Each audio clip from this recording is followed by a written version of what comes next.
সাইয়েদা নাফিসা রাদিয়াল্লাহু তাআলা আনহা। তিনি ছিলেন রাসূল পাক সাল্লাল্লাহু আলাইহি ওয়াসাল্লামের বংশের একজন মহিয়সী নারী। তার পিতা ছিলেন হযরত হাসান বিন যায়েদ রাদিয়াল্লাহু তাআলা আনহু। এটি হচ্ছে তার সেই পবিত্র মাকবারা। তো আজকে আমরা তার এই পবিত্র মাকবারাটি জিয়ারত করাবো এবং তার ইতিহাস সম্পর্কে আপনাদেরকে জানানোর চেষ্টা করব।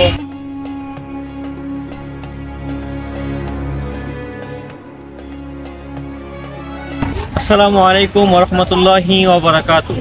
সুপ্রিয় দর্শক শ্রোতা বন্ধুরা, সকলকে শুভেচ্ছা জানাচ্ছি।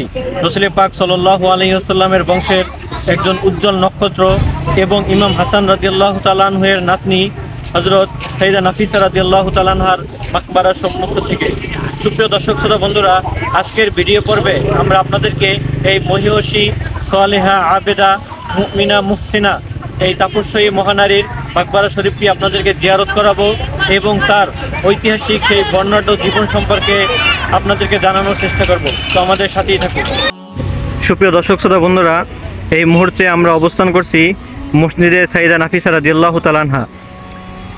সাইয়েদা নাফিসা রাদিয়াল্লাহু তাআলা আনহা মক্কা শরীফ থেকে 193 হিজরিতে তিনি মিশরে আসেন। মিশরে আসার পরে তিনি মিশরের এই এলাকাটিতে প্রথম বসবাস শুরু করেন।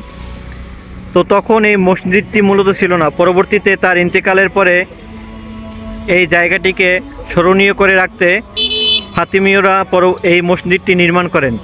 দেখতে পাচ্ছেন এটি হচ্ছে মসজিদে সাইয়েদা নাফিসা রাদিয়াল্লাহু তাআলা আনহা।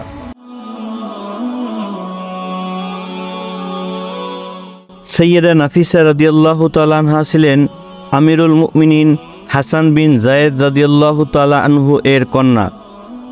আধ্যাত্মিকতা ও জ্ঞান সাধনার জন্য তাকে বলা হতো নবী বংশের প্রদীপ্ত মশাল।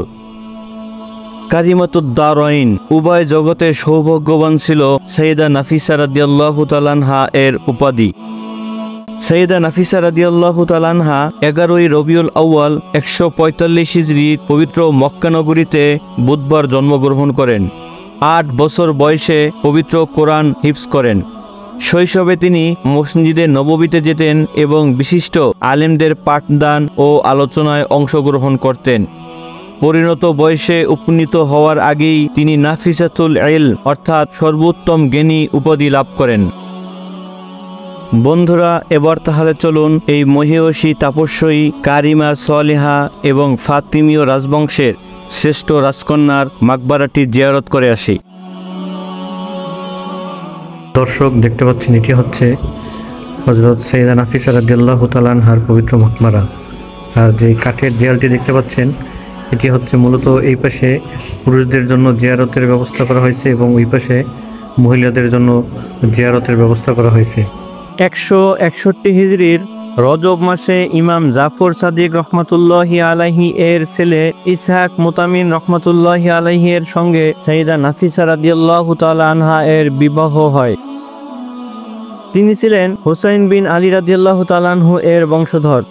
এভাবেই তাদের মাধ্যমে হাসান ও হুসাইন বংশের সম্মিলন ঘটে। তাদের ঔরসে কাসিম ও উম্মে কুলসুম নামে 2 সন্তানের জন্ম হয়। সাইয়েদা নাফিসা বিনতে হাসান রাদিয়াল্লাহু তাআলা আনহা এর দৃষ্টি আবদ্ধ ছিল পরকালে। তিনি কবর খনন করে তাতে নেমে নামাজ আদায় করতেন। বলা হয় যে কবরে তাকে দাফন করা হয়েছে তা তিনি নিজ হাতে খনন করেন এবং তাতে 190 বার পবিত্র কোরআন খতম করেন। সাইয়েদা নাফিসা রাদিয়াল্লাহু তাআলা আনহা এর ভাই ইয়াহিয়ার মেয়ে জয়নব ফুপির সেবা করতেন। তিনি বলেন, আমি 40 বছর আমার ফুপির সেবা করেছি, কখনো তাকে রাতে ঘুমাতে দেখিনি। তিনি কেবল শরীয়তে নিষিদ্ধ দিনগুলোতেই রোজা ত্যাগ করতেন। আমি তাকে বলতাম, আপনি কি নিজের প্রতি অনুগ্রহ করতে পারেন না? তিনি বলতেন, আমি নিজের প্রতি দয়া দেখাবো কিভাবে? আমার সামনে তো এমন সব প্রতিবন্ধকতা আছে যা কেবল মুক্তিপ্রাপ্ত লোকেরাই অতিক্রম করতে পারে।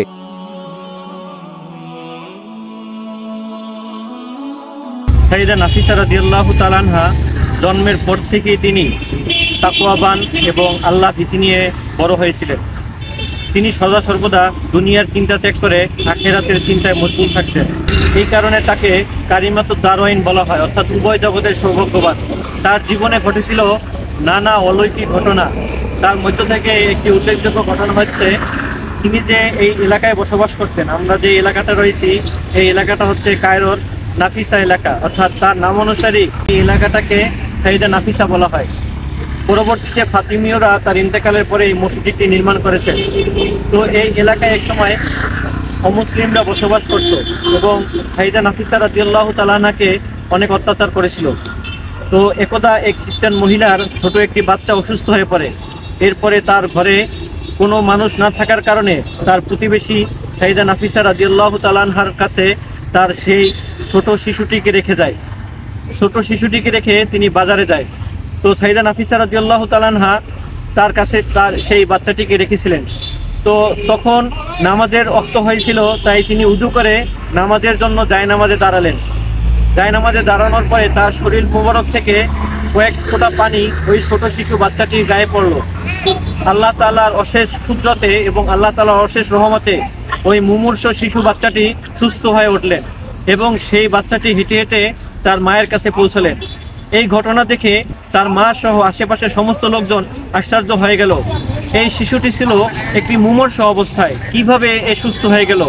এরপরে সকলেই এই সাইয়েদা নাফিসা রাদিয়াল্লাহু তাআলা আনহার মর্যাদা বুঝতে পারল এবং তারা সকলেই ইসলাম ধর্ম গ্রহণ করলেন। কালিমায়ে শাহাদাত পরে লা ইলাহা ইল্লাল্লাহু মুহাম্মাদুর রাসূলুল্লাহ পরে সকলেই ইসলাম ধর্ম গ্রহণ করলেন।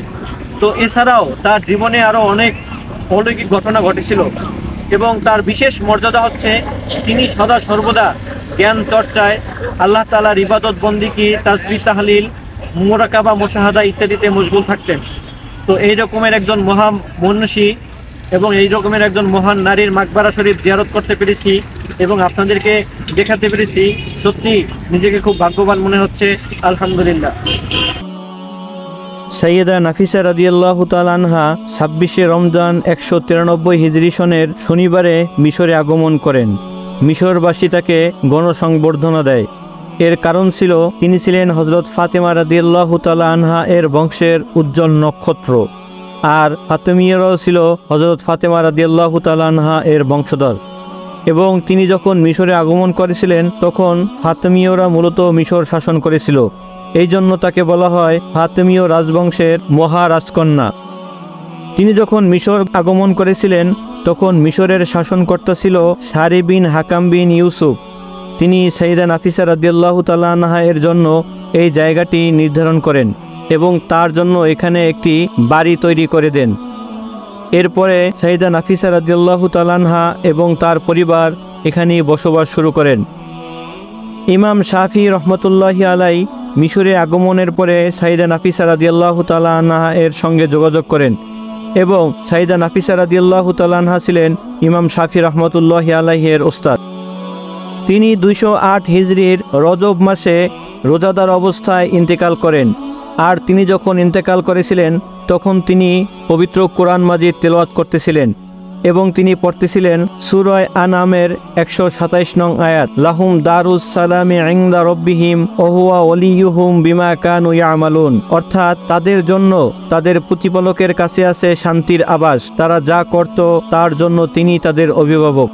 ইন্তেকালের পরে তার স্বামী তাকে মদিনায় জান্নাতুল বাকিতে কবরস্থানের জন্য ইচ্ছা প্রকাশ করেন, কিন্তু মিশরবাসী তাতে প্রচণ্ড আপত্তি জানায়। ফলে মিশরের কায়রোতে তাকে এই স্থানে দাফন করা হয় এবং এর পাশেই দৃষ্টিনন্দন এই মসজিদটি নির্মাণ করেন ফাতিমীয় খলিফারা। তো সুপ্রিয় দর্শক শ্রোতা, আজকের ভিডিও এ পর্যন্তই। দেখা হবে পরবর্তীতে নতুন কোনো ভিডিওতে, নতুন কোনো স্থানে। সেই পর্যন্ত আপনারা সকলেই সুস্থ থাকুন, ভালো থাকুন। আসসালামু আলাইকুম ওয়া রাহমাতুল্লাহি ওয়া বারাকাতুহু।